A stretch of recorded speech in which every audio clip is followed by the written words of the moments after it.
munaasabad ay soo qaban qaabisay hay'adda Hormuud Telecom Foundation oo lagu qabtay xaafadda Daarusalaam ee magaalada Muqdisho ayaa kun caruur agoon ah waxaa lagu guddoonsiiyey kaalmo loogu talagalay in qoysaska caruurtaasi ay u kaashadaan afurka iyo ciidda. Cabdullaahi Nuur Cismaan gudoomiyaha Hormuud Telecom Foundation oo ka hadlayay munaasabadda ayaa sheegay in lacagta loo qeybiyay caruurtan agoonta ah ay dhan tahay $100,000 iyadoona agoon kasta laga siiyay $100. Cabdullaahi Nuur Cismaan ayaa sidoo kale ka sheegay munaasabadda Hormuud Telecom Foundation ku daafurtay kaalmadan in caawinta caruurta agoonta ah ay tahay waajib bulsho oo weyn, isaga oo xusay in caruur badan oo agoon Soomaaliyeed ah ay u baahan yihiin caawin iyo garab istaag mar haddii ay waayeen aabayaashooda oo ka bannaan tahay kaalin weyn.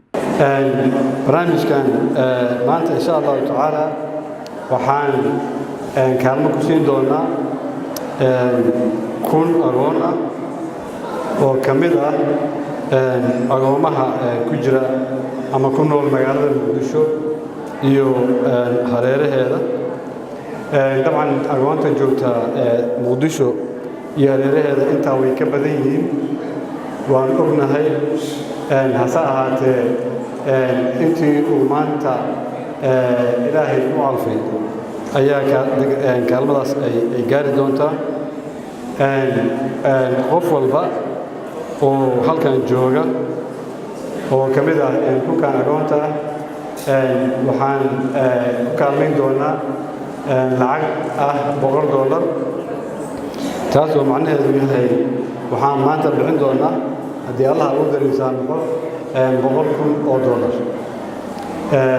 waxaan rajaynaynaa in lacagtaas yarta ah ay agoomanka iyo waalidiintooda u kaalmaystaan bisha barakaysan ee Ramadaan, maadaama aan ku jirno bishii Ramadaan oo ah bisha bilaha ugu khayrka badan, bishii Qur'aanka, bishii sadaqada.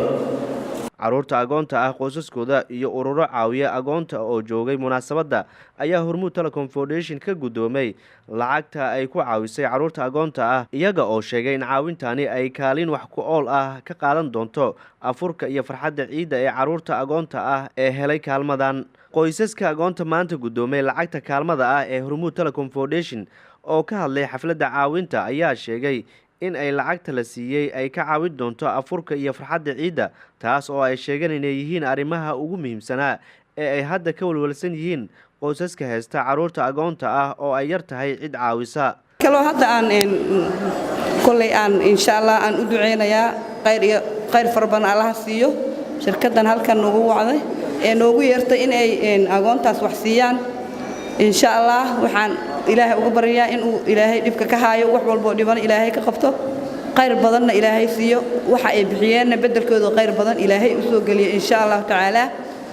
jazakallahu khayran jazaa.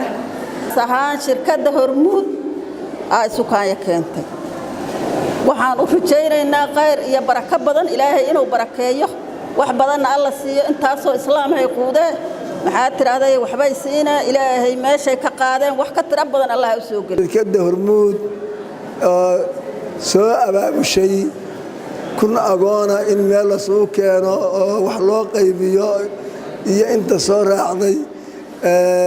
kadibna waxaan leenahay qaybta foundationka ayaan u sii mahadcelinaynaa, khaasatan waxaan leenahay ilaahay ha barakeeyo. Maxamed Yaxya Jino, Mustaqbal Media, Muqdisho.